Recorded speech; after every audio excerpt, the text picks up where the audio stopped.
Hello, everybody, and welcome to the latest Work Foundation event. My name is Ben Harrison, and I'm the director here at the Work Foundation. We're a policy think tank, which is part of Lancaster University. We're committed to supporting everyone to access well-paid, secure employment.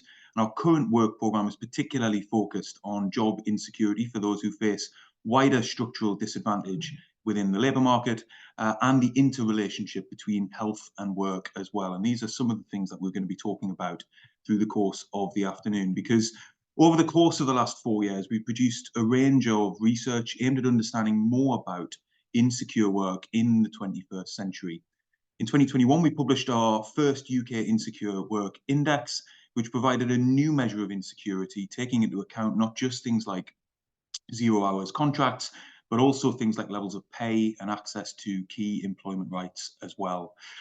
And since then, we've been able to dig down further to understand the worker groups who are most at risk of experiencing job insecurity, the sectors where that work tends to be concentrated, and the places where we see the most insecure jobs clustered. And we've been able to add to the evidence regarding the impacts that insecure work can have on individuals' health and well-being, as well as financial well-being as well. Earlier this year, we published the second iteration of the UK Insecure Work Index, which provides new data on how the UK labour market is recovering in the post-pandemic period and sheds new light on the relationship between economic inactivity and insecure work. Today, our principal analyst, Rebecca Florisson, is going to talk us through the detail of this latest version of the UK Insecure Work Index, including all of the key findings, as well as what we think it means for policy. I'm also delighted to say that we're going to be joined by Baroness Ruth, who, alongside her work in the House of Lords, has a long history of publishing and campaigning on poverty and social exclusion, and Dan Howard, who's the head of good work at ShareAction, and who's previously worked on these issues at the Living Wage Foundation and the Joseph Rowntree Foundation as well. Before I hand over to Rebecca, just to say that we will be recording the session today, and if you do want to ask a question during the conversation, please do use the Q&A function, and I'll do my best to make sure that we get through as many of those as we can through the course of the event. For now, though, I'll hand over to Rebecca, and then after Rebecca's finished talking, I'll bring in our other speakers. Thanks for that, Ben. Just loading up my slides. There we go. Yeah, so I'm going to be running us through some of the key findings from this piece of research, but first I want to situate us a little bit in the broader context. So the labour market has seen a lot of upheaval over the past few years, and we're now seeing that employment is kind of recovering. We're almost returning to a kind of a 2019 state, but what we are seeing is that inactivity particularly remains very, very high, and particularly inactivity that is related to long-term illness and health conditions. So there are now 2.7 million workers of people who are not in work and not looking for work because of these issues. And so policymakers have been very, very interested in how they can get people back into work. And some of the proposals that have been made are maybe quite helpful. A lot of focus on employment support, occupational health services, etc. But what is really missing from this conversation is job quality and job security. If you put yourself in the shoes of someone who is not in work and not looking for work because of a health condition, then getting back into the labour market could already seem like quite a daunting task. And the steps that you would sort of need to undertake to get there might seem incredibly daunting. And of course, employment support has a role to play there. But it's also really important that there is a job out there for them that offers flexibility, that offers security, that is good quality, so that once that job has been obtained, they can stay in that work. So this piece of research is really looking at how insecurity has changed over the course of 2022 to 2023, what the biggest drivers for those changes have been, and the people who are most affected by that. Just a little bit of a recap of how we understand and measure insecure work. So at the Work Foundation, we use our theoretical framework for understanding and measuring this, where we look at this through the lens of 3 different ways in which people can experience insecurity. The first of which is contractual insecurity, where people are not guaranteed future hours or future work. Then we have financial insecurity, where people might have unpredictable pay or their pay is simply too low to get by. And lastly, a lack of access to worker rights and protections, for example, by virtue of employment status. So we bring all of these indicators together into a single index of insecurity. It's really important to note here that none of these forms of work indicate bad quality work per se. It's more that for a lot of people, too many people, multiple forms of insecurity come together, and that can be very problematic. So in that index of insecurity, we have three categories. The first of which is security.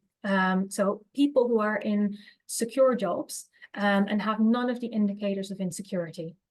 That number has been going down across 2022 to 2023 by nearly 2 percentage points.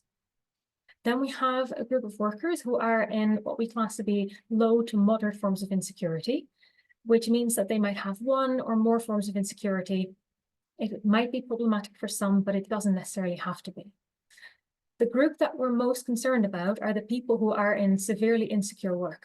And that means people who are in involuntary temporary work, involuntary part-time work, or those who have multiple forms of insecurity coming together. And that could be quite problematic for them. And so we expect that if there's any negative impacts of insecurity, they're going to be concentrated within that group of people. Now, there's been a bit of an expansion in insecure work over that year. In 2022, 19.8% of workers were in severely insecure work. That has gone up by nearly 1.6 percentage points to 21.4%. And that represents a rise of 520,000 people. So quite a substantial rise. And it brings up the number of workers in severely insecure work to 6.8 million people. Now, that seems like quite a steep rise on the year, but we do need to see this within sort of the broader context of basically the historical trend as well. In 2019, actually, severely insecure work, that rate was slightly higher than it is today. And what we've seen is that during the COVID-19 pandemic, there was a drop-off in that rate because it was particularly people in insecure jobs who were most at risk of losing their jobs during that pandemic. And that number has steadily been climbing back up. So this really is a trend to watch to see whether this is going to level off at 2019 levels, is this going to continue climbing, etc. But I think something else to really take away from this is that whether it's prior to the pandemic or now, there is more than 1 in 5 workers who are in severely insecure work, and that is very worrying. We've also seen a little bit of a change in sort of the composition of insecurity. So we use that composite measure, that holistic measure of insecurity, but when we look at those component parts, we can see what has changed as well. So there's been a particular expansion there in zero-hour contracts. Today, actually, we've launched a briefing called Zero Choices. And that looks more deeply into this and offers really good policy suggestions for how that can be changed. But that briefing showed that insecure work had grown by about 136,000 people between 2022 and 2023. And actually, that was largely driven as well by young people, which is quite concerning. Then as well, we've seen an expansion of low pay and people who've been with their employer for fewer than 2 years. Now, that makes quite a bit of sense because some people had lost their jobs during COVID. Also, very few people moved jobs because the labour market was locked up. And then in the wake of that, a lot of people have been looking for new opportunities or have come back into the labour market. So it makes sense that there's a lot more people who've been with their employer for fewer than 2 years. But it also means that they have less access to certain rights and protections. And then at the same time, we're seeing a slight contraction there in involuntary temporary and involuntary part-time work and in people who've got a second job. Now, some of these changes that we're seeing here are driven by changes that are going on in different sectors. So some of we know that insecurity tends to be concentrated in specific sectors, such as health and social care, hospitality, wholesale retail, etc. And this is also the sectors where we've seen the largest expansion now of insecurity. And particularly retail is quite an interesting example because secure jobs in that sector have decreased, and insecure jobs have increased by a lot. And a lot of that has been driven by older workers, actually. So about 60% of those newly insecure workers in that sector are workers aged 50 and over. This also speaks to, this reliance on insecurity kind of speaks to also an impact that is having on people's financial well-being. So we know that people who are in insecure work tend to earn less, about £3,700 less a year than people who are in secure jobs. And that then translates to quite a few people who are on universal credit because their wages can't see them make ends meet. In total, 55% of everyone, all workers who are on universal credit, are actually severely insecure workers. So insecure work is really a driver for that uptake in universal credit. And you can see that as well in some of these sectors. So in hospitality, where we know that there's a lot of insecure work, we're also seeing that nearly 1 in 10 workers are on universal credit, and about 80% of those workers are in severely insecure work. So this really speaks to the kinds of conditions that are being created in these kinds of jobs that require the state to offer support to these workers. We've done quite a bit of work in the past. So we've had a gender insecurity briefing, we've had a disability insecurity briefing, and we have a briefing forthcoming that looks more at those dynamics of for people from ethnic minority backgrounds in insecure work. But broadly, we know that these are groups that tend to have more labour market disadvantage. They are already more likely to be in insecure work. And we have now found that they have also been subject to a steeper rise in insecurity over 2022 and 23. So for example, women are about twice more likely than men to be in severely insecure work. But of that rise of about 520,000 people, 60% were women. So 3 in 5 of those newly insecure workers are women. And there's also been an increase in the number of disabled people that are in severely insecure work. So there's now a record 1.45 million of them in severely insecure work. And that rate among them has risen faster than for non-disabled workers. Now, it's worth nuancing this number a little bit because it is also partly driven by the fact that there's a higher prevalence of disability among the population, and we're seeing that there's more disabled people in work. So that is also driving up those numbers. But given that those trends will be continuing over the next few years, we can expect to see that number of disabled workers in severely insecure work increasing as well. So that's a trend to sort of keep your eye on. Then young workers as well, as I'd mentioned before, 0-hour contracts, they've been driving that growth very much in that uptake in 0-hour contracts. Also more widely in severely insecure work, so all these other forms of insecurity, they were also much more likely to be sort of driving that expansion. And then lastly, it is not pictured here, but it will be further explored in that upcoming briefing around ethnic minority backgrounds and insecurity, particularly Black African and Black Caribbean workers had seen a much larger increase in that experience of severely insecure work than white workers. Now, that level of insecurity that is in the labour market is very much a policy choice. And there are things that the next government could and should be doing about this. I think most people will know that we've been promised an employment bill, and that employment bill has not been delivered. But there are elements of that bill that have been taken forward in private member bills, such as the right to request predictable working arrangements. But there are still some quite substantial and quite knotty issues that remain unaddressed, for example, around employment status. So employment status is one of those issues that is still being fought out on a case-to-case basis in the courts. and that shifts the risk and the cost towards workers. So that is something that very much needs to be addressed. And then as our 0-hour briefing that came out today was arguing for, we really need to have guaranteed minimum working hours for workers. And that is something that every worker should be entitled to. That is a default. And if someone is really, really attached to having a 0-hours job, then they might be able to request that through a right to flexible working. That is our recommendation.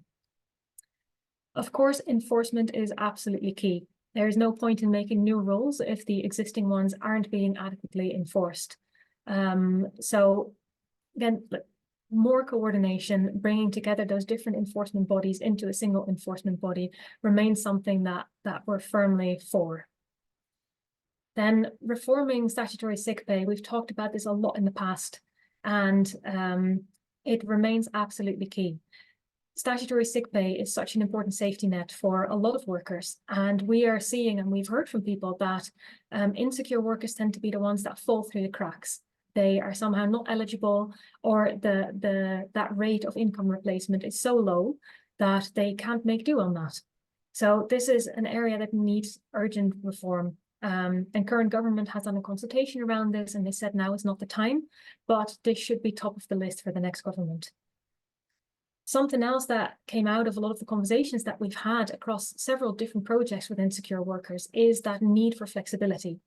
A lot of workers opt into insecure jobs because they lack alternatives. They oftentimes need a flexibility, for example, to manage health conditions or to manage care, and they're unable to obtain this in a secure job. And so there is a call here to ensure that people are not forced to trade off security against flexibility. So to make flexible working the default, they're really a day one right. Currently, of course, the flexible working bill reduces the waiting time to request it from 26 weeks down to day one, but that is not enough. A lot of the people that we've spoken to have said that if it's not guaranteed that they're going to have that job, that they're going to have that flexibility in that job, they wouldn't think about applying for it. And so I think that will be key, both in getting people back into work and in ensuring that people can obtain better work. Then lastly, this report wants the next government to establish an independent review to really look at the kinds of risks, the effects that insecurity is having on people, but also that it's having on wider society and the economy. A lot of the policy discourse has been about getting people back into work, but actually we need to know what is the quality of those jobs and what is the security of those jobs. And also a closer look at the kinds of support that we need for people with those health conditions, given that that's such a substantial group, and all of the mechanisms, the work coaches, employers, etc. around that. I'll pass back to Ben. Thank you, Rebecca. And if I can ask Baroness Lister and Dan Howard to turn on their cameras as well. And Rebecca, you can keep your camera on for this part. So thank you so much for that, Rebecca. Really helpful deeper dive into the detail of the index itself. And it's sort of chock full of data. So I'm sure there's plenty more that we can get into as well through the course of the conversation. But I'd now like to invite Baroness Lister to perhaps offer your reflections on the report and on the social and economic implications of the findings that Rebecca's just been describing to us. I suppose especially in the context of new figures that are out today from the DWP that show there are now 4.3 million children in relative poverty, which I believe is the highest ever, and 2.2 million children living in food insecure households. I'll hand over to you, Baroness Lister. Okay, thank you, and I hope this, because I had trouble getting in, and I hope I'll stay in. And just on that point, a very large proportion of those children are in households where at least one parent is in work. So the argument that we constantly get that work is the answer to poverty doesn't necessarily follow. But going back to the report itself, I mean, I found it a very valuable report, very useful. I was particularly struck by the disproportionate risk of insecure work that's borne by women, by disabled people, and by certain racialized minority groups, which kind of makes it very much, I think, part of the equalities agenda as well as the work agenda. And I've argued, I've argued for some years that we should be taking the whole question of security stroke insecurity much more seriously. Not just work insecurity, although that's obviously an important aspect of it, but general financial insecurity and other sorts, housing insecurity and so forth, when all together, I think, create real problems for people and are not just experienced by those at the very bottom. I mean, I think it's something that unites, or potentially can unite, the concerns of those on middling incomes and those on very low incomes. And it has now taken on a sort of political salience, especially in the Labour Party. And I was just reading the May's lecture, Rachel Reeves's May's lecture on the train coming back from London today, and I've lost count of the number of times that she mentioned security. And clearly for her, paid work security is a key thing. So I think you may be pushing at an open door there. You mentioned actually other research you've done, and I suppose what I would like to see, and there were some illustrative quotes, but it sounds like this may be another research project that you've done, is the impact on people themselves. I mean, what is it like to experience that degree of insecurity in your life? What effect does it have on you? Not just health, but, well, perhaps mental health, physical and mental. Just how is it experienced? And it would be good to know more about that. But as I say, it sounds like that might be another research project. And one question I did have is whether it makes sense to incorporate low pay into your measure definition of insecurity, because there are really different sorts of insecurity there. One is what you call unpredictability, and that's how I think of insecurity, where you don't know what your income's going to be, or you lose your income very easily. And then there's the insecurity of, which I don't think of so much as insecurity, but it is sometimes thought of, is in terms of not having enough money. If you put them both into your measure of insecurity, then you can't separate out and say, well, to what extent is unpredictability in its various forms that you detail very well associated with low pay? So, I mean, that's just a question mark I have over the sort of methodology, I suppose, or the definition there, because I do see them as having a different impact on people, a different effect. And finally, I mean, I'm particularly interested in and you came onto at the end, is the relationship between insecure work and social security. And I've put in a plea that I always make: please, can we talk about social security rather than welfare? It's an American term, and social security is, as it says on the tin, should be about providing security through social means. And so I mean, it makes sense to use the language of social security. And you rightly, I think, call for a sort of pause and a review of the whole kind of work first approach, which is like, get people into work, any old job will do, regardless, and then it may not last, or people get stuck or whatever. And I think there has been research which shows that it's ultimately, it kind of is self-defeating, because you're not getting people into work that's sustainable, paid work that's sustainable. So I think that's very important, and an important part of that debate about sanctions and so forth. But I'd also be interested, and I don't know whether your work covers this at all, relationship between work, paid work, and social security, particularly universal credit, in terms of whether universal credit in payment aggravates or mitigates the insecurity of paid work. Because I from what I can glean, I think it aggravates it. the difficulties of the sort of monthly payment, and so the monthly payment, the monthly assessment, not kind of fitting neatly with the way people live their lives, the way they're paid, and so forth. So that, I don't know if it's something that you're looking at, but I would kind of suggest it might be something you might, if not something you might want to look at in the future. So I think I've probably taken more than my 3 minutes. So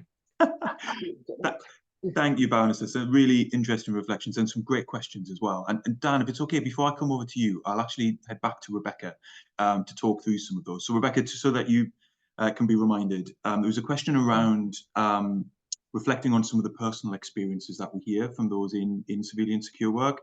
And I think we've done quite a bit of qualitative work that perhaps we can refer to. The way in which low pay is treated within the index itself, and then perhaps reflecting on some of the social security processes that maybe are actually making this situation worse. And I think we've heard from people around some of those too. So I'll hand over to you and let you respond. Absolutely. Yes, we've done quite a number of focus groups and interviews with insecure workers. It's really important to us that that voice really comes through. So that lived experience for people can be quite mixed, but lots of people struggle with the financial insecurity that comes with a lot of those insecure contracts. We actually had a really good example today for the launch of our 0-hour contracts work. We had a wonderful person speaking about her experience of being on 0-hour contracts, and it wasn't because she wanted to be on them, but because she was just getting rejected from other job applications she was doing. And sometimes she was getting shifts, but not enough. So the cost of transportation almost made it not worth going in at all. And sometimes she said she would break down crying. So we definitely have those kinds of inputs from people, particularly in this report that we did, Limiting Choices, where we really look deeper into why people are sometimes opting into insecure work, why they have these considerations, and how that's really affecting them. Then in terms of low pay, I think that is a very astute observation. It is something that we wrestled with ourselves when we developed the index. I think unpredictable pay is one of those sort of quintessential forms of financial unpredictability. But what we've done, because we have these 3 different dimensions,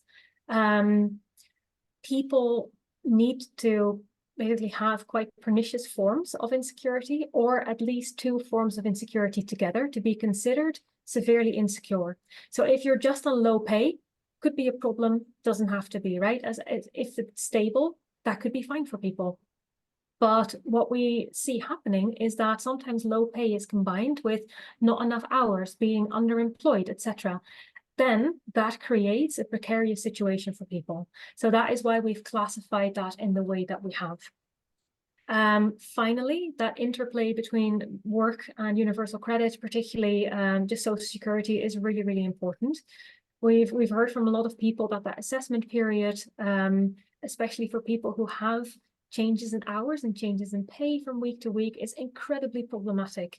And we've even heard people say that they would prefer to work fewer hours because at least then they know exactly what they're going to be getting from work and from UC, rather than take on more and be basically punished for that a month down the line. It becomes so difficult to predict, and it introduces more insecurity, more uncertainty for people. So I'd say that is absolutely an area that would need to be adjusted to deal with some of those realities of people's working lives.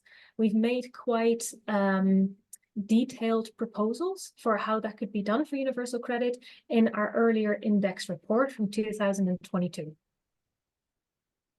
Thanks, Rebecca. And before I bring Dan in, I promise I will very soon, Dan, we've had another sort of technical question from someone tuning into the webinar, which I wonder if you can just quickly tie off as well, Rebecca, from Charlotte Gascoigne, who's asking for clarity over the definition on insecure work. Involuntary part-time workers are included.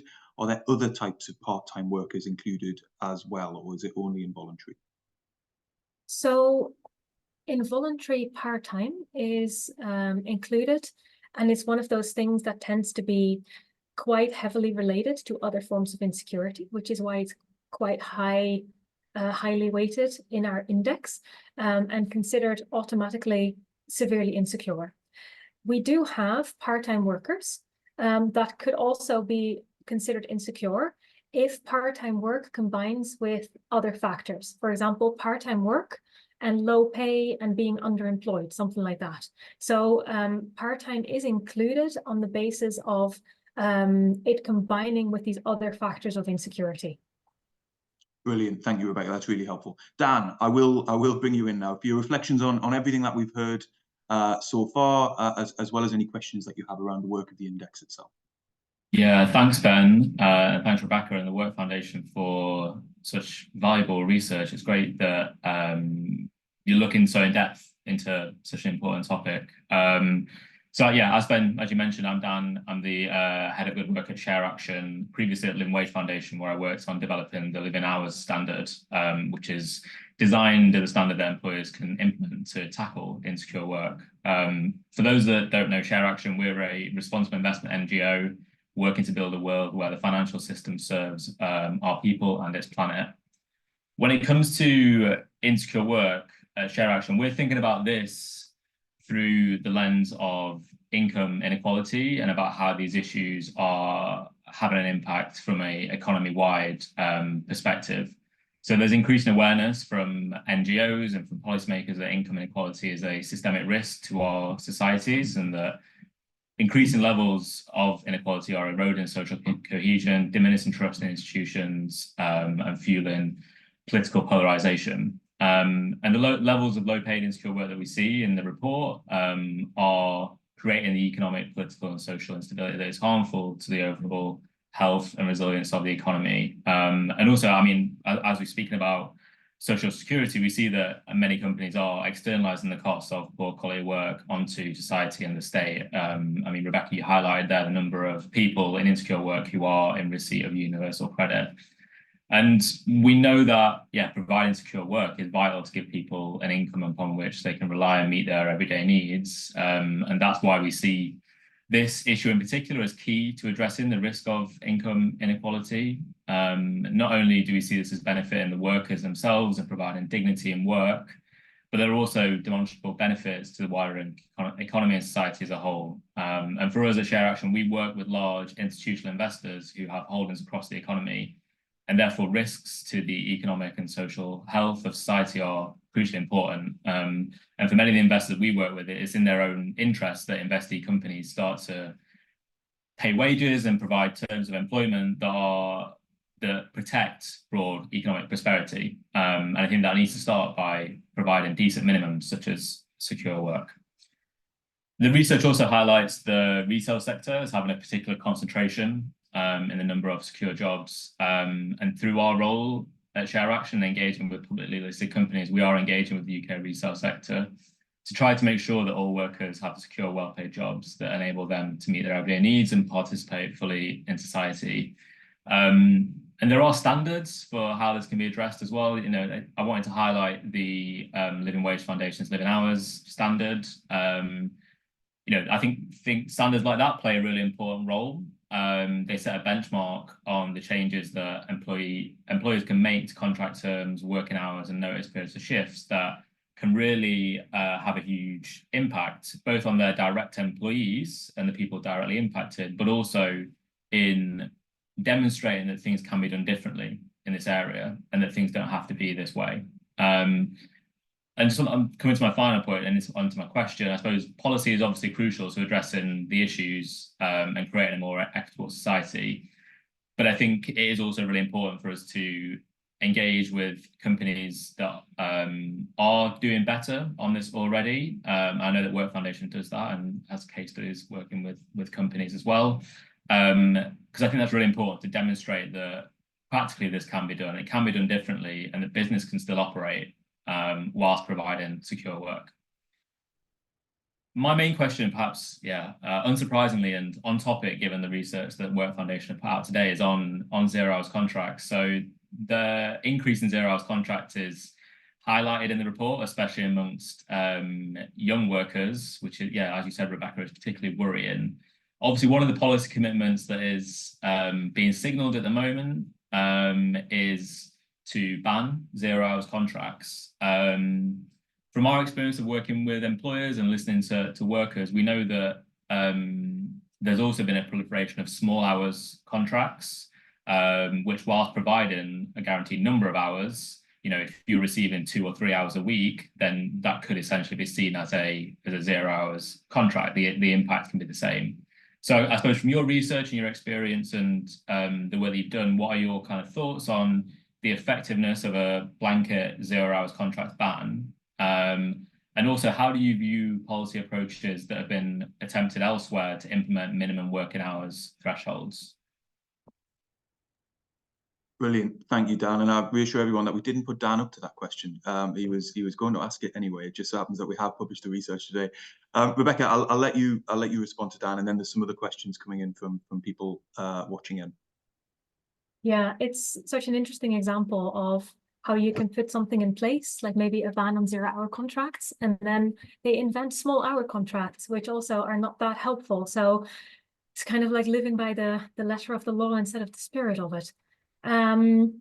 So we have looked at many examples, and we have seen places like New Zealand, Germany, etc., where they have basically curbed that use of 0 hour contracts quite successfully. So I think there is a precedent for it. There's ways of doing this successfully that closes some of these loopholes. Ultimately, what we think is a really good idea is to have minimum guaranteed hours that are agreed between the employer and the worker. And that should reflect the usual number of hours worked. So if someone always works, basically on average works 16 hours, the contract should reflect that.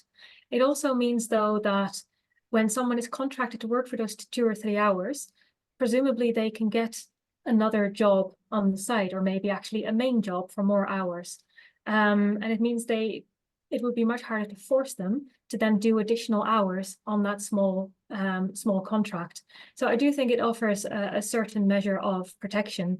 And we've also seen real leadership from some employers in different sectors. So we know of a pub chain who had a largely 0 hour contract workforce, and who went out to them with the question, do you want guaranteed hours? And 99% of them said they wanted that. And they have implemented that, and it seems to be working really, really well. Now, of course, also there might be people for whom 0 hour contracts are actually working really well, who that 1% that really wanted them, they should be able to request that as a form of flexibility. We've got nothing against that. So it's not so much as a blanket ban, but more of a shift towards workers being more in control of that situation to ensure that there is flexibility, but that flexibility is very much two-sided. Brilliant, thank you, Rebecca. So that question highlights, I think, in a way, the fact that there isn't necessarily one such thing as a 0 hours contract. These sort of working arrangements end up manifesting in various different ways, and in a way that perhaps a more helpful way of looking at it is how we regulate them out or curb the use of these kinds of approaches, and that's certainly what we've seen in other countries. We've had a few questions coming in from folk who are watching, and I'm conscious we're sort of past the halfway point. And one of those is from Ken Medine, who's asking for reflections around the work capability assessment and how it can be improved in the context of what we're talking about today. And that he says that they find that many of their beneficiaries are unfairly assessed and often penalised, risking being left with no support. Baroness Lister, I wonder if I might come to you, given your experience within the social security system and your initial reflections as to how you would respond to Ken on that point. Yeah, I'm afraid I'm not an expert on the work capability assessment, so I suspect Ken knows a lot more about it than I do.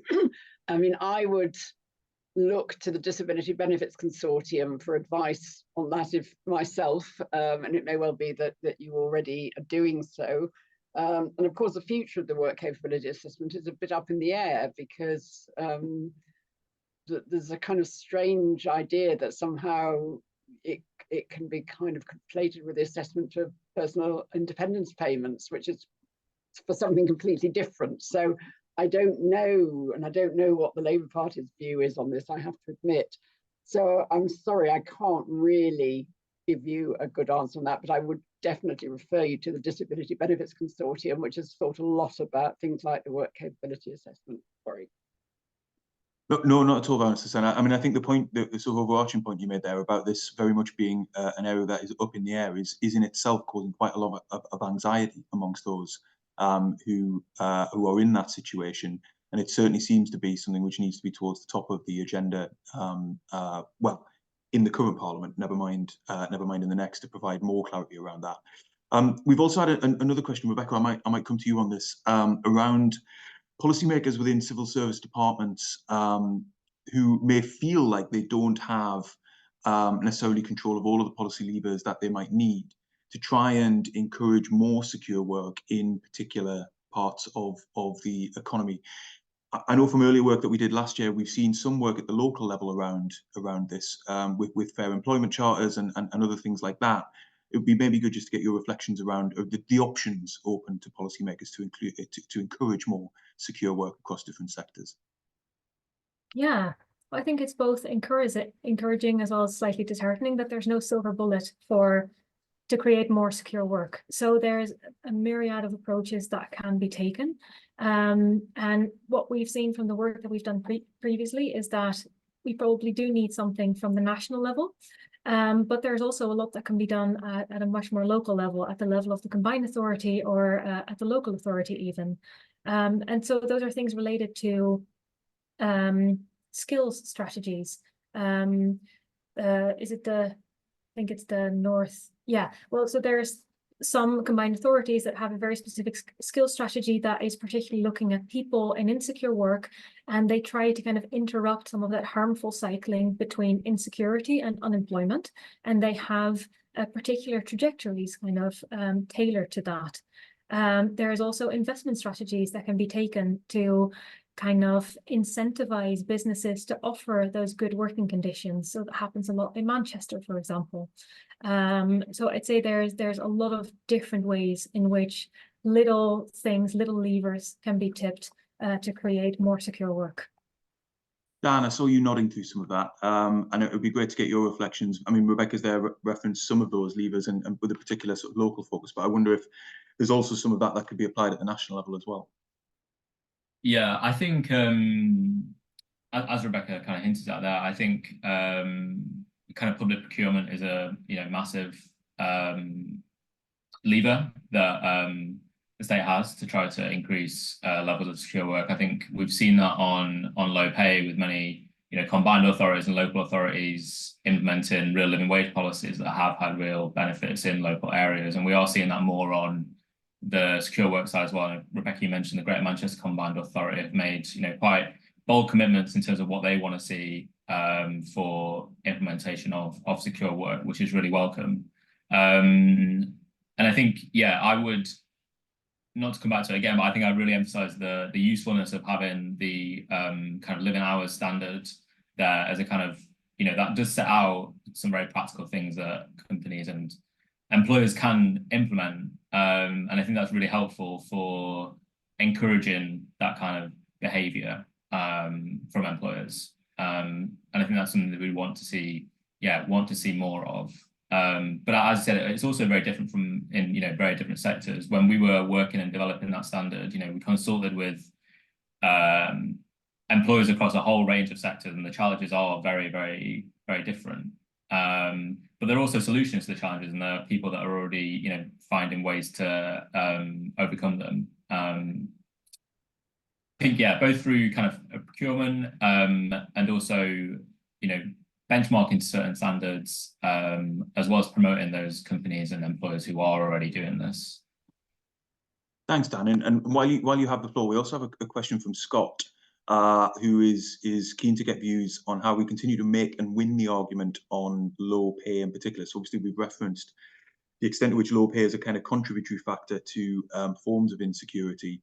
And we've seen some organisations step back from some of their living wage commitments in recent times, citing the cost of living crisis and the sort of long tail of that. What's your view on how we sort of champion that side of the argument over the coming period as well?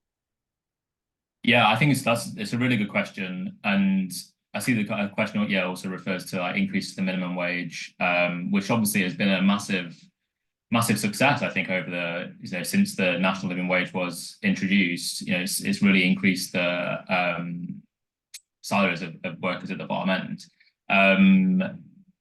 What I think I would say is that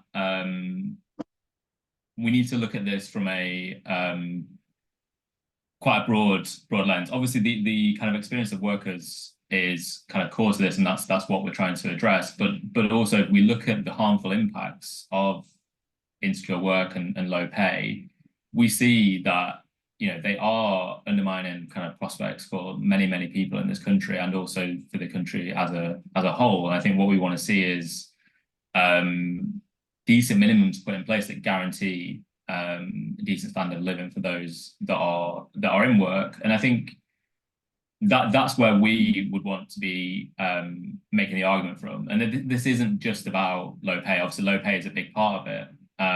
But you know, if you could be earning the real living wage, but if you don't have the number of hours that you need or the security of hours that you need, then that's ultimately going to impact on your income and how much money you have to take home at the end of every month. So I would emphasize that it's not just about the hourly rate of pay. And I know there is research out there as well, not only on you know, the impact of not having enough hours, but also how much extra money you have to spend if you are in insecure work, because you can't book things in advance. You might end up paying for transport that, you know, you turn up at work and then you find out you don't have a shift. You might have to, you know, get late notice childcare. You know, there's lots and lots of factors that you know, that impact people's personal finances when they are in insecure work, and they are kind of, you know, they can sound quite trivial, but if you put those all together, that can have a real impact, especially if you are on low wages.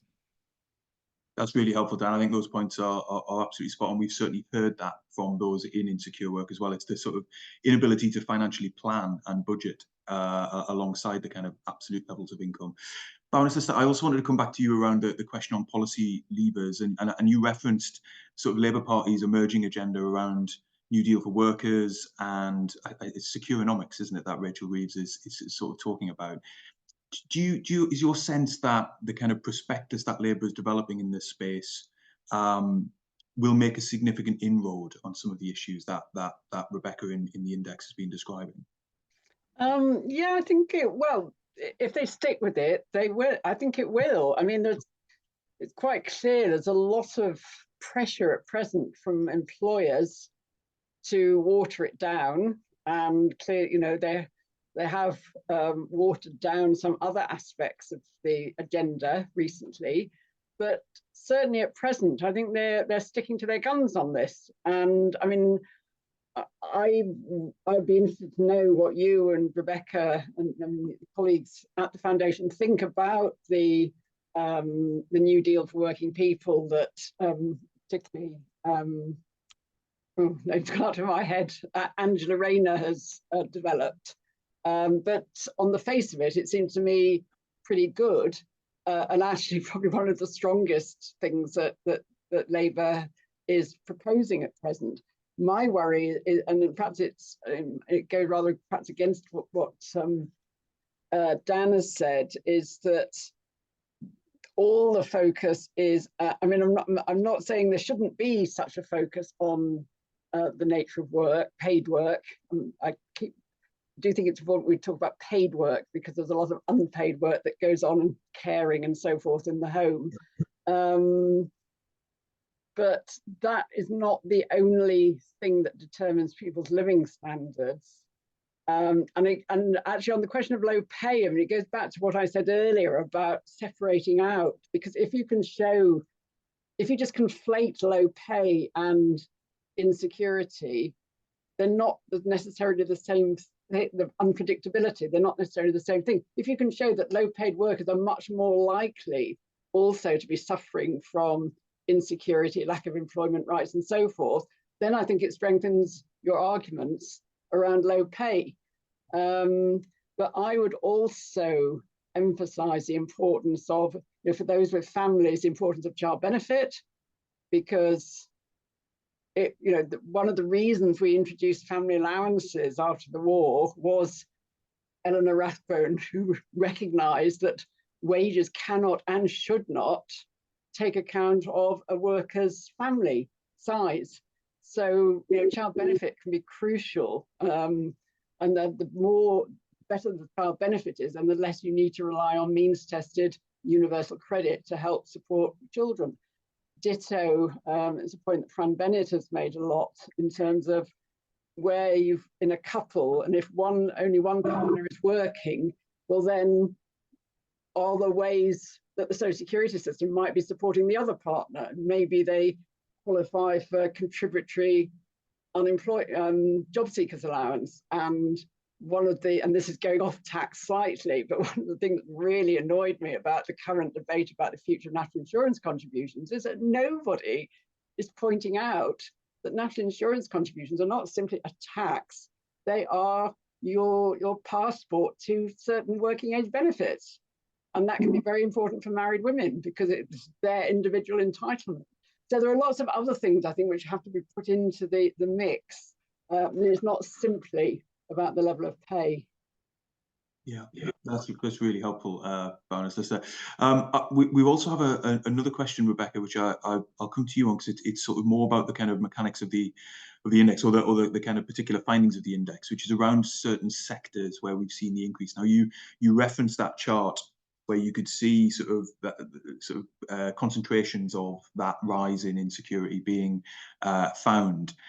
And the question really is around whether there are particular policy measures that might be able to help within particular sectors. And I think the question is particularly interested in retail, but other insights welcome as well. It's quite an interesting one. So we're seeing these concentrations of insecure work in very specific sectors.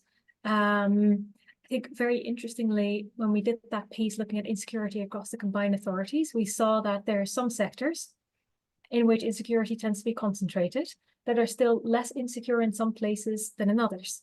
So the example that we often talk about is Liverpool, where insecurity in the hospitality sector is actually a lot lower than in some other places. And that is likely related to the kinds of activities that are going on, but also the kinds of actions that are sometimes being taken by employers themselves. So we know that Liverpool has a large, cultural events sector. They hosted Eurovision, etc., but it means it's highly seasonal in nature. But some organizations have been providing people with annualized hours. So that means that in some week when there's a lot of work, they might work 40 hours. There are some weeks where they might do 2 or 3 or none at all, but they will still have a stable income throughout the year. So I think those are some things that can definitely help reduce some of that experience of insecurity and mitigate some of those potential negative impacts of insecurity. I think the role for policy there is to liaise with sector bodies and with employers directly to kind of stimulate a bit of experimentation around these things and to try and stimulate the uptake of this, because I think it can seem quite daunting for lots of employers, but there's great examples of how this has been successfully done in ways that don't really impact the bottom line, and in ways that foster retention and workforce planning and have basically a host of positive benefits.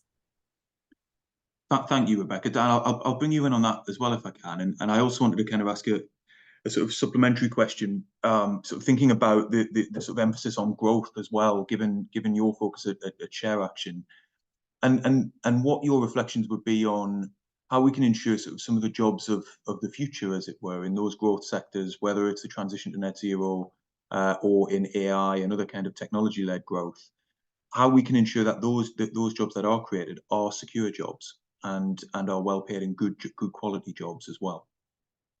Yeah, thanks, Ben. I think, yeah, just building off what Rebecca said, I think it's interesting that retail remains a kind of really problematic sector for this issue, because, and obviously I'm not as close to the detail in terms of the certain retailers, but we know that there are examples of retailers, big retailers who are able and have implemented productivity processes and infrastructure that have enabled them to provide more secure work, because they're able to predict and know when stores will be busy and when they need more staff on, and therefore they can plan appropriately. So I think there are examples of where that has worked, and I think we should point to those and emphasize that.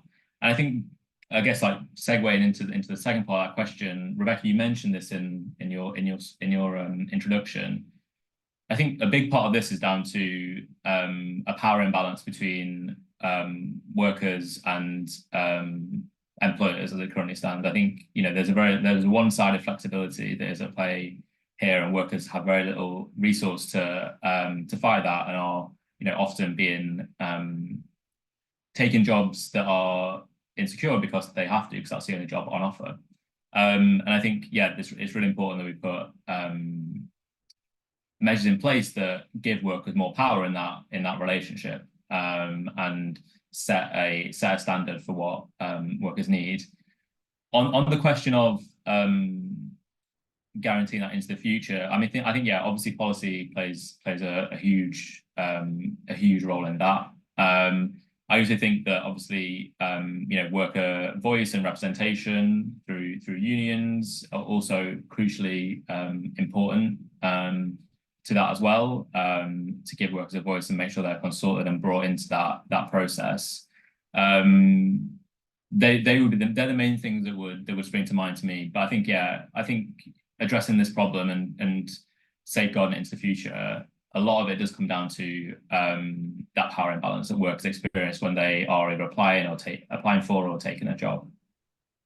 Brilliant, thanks, Dan. I'm conscious we've got 3 minutes left, and I'm going to do that sort of classically unfair thing as the chair, and ask each of you now for a kind of final reflection with a particular view to what the biggest priority should be for the next government in tackling insecure work, the levels of insecure work and the ways in which it manifests across the economy, in about 30 seconds, if you can. So it's going to have to be short and sharp, so that we can get everybody away on time.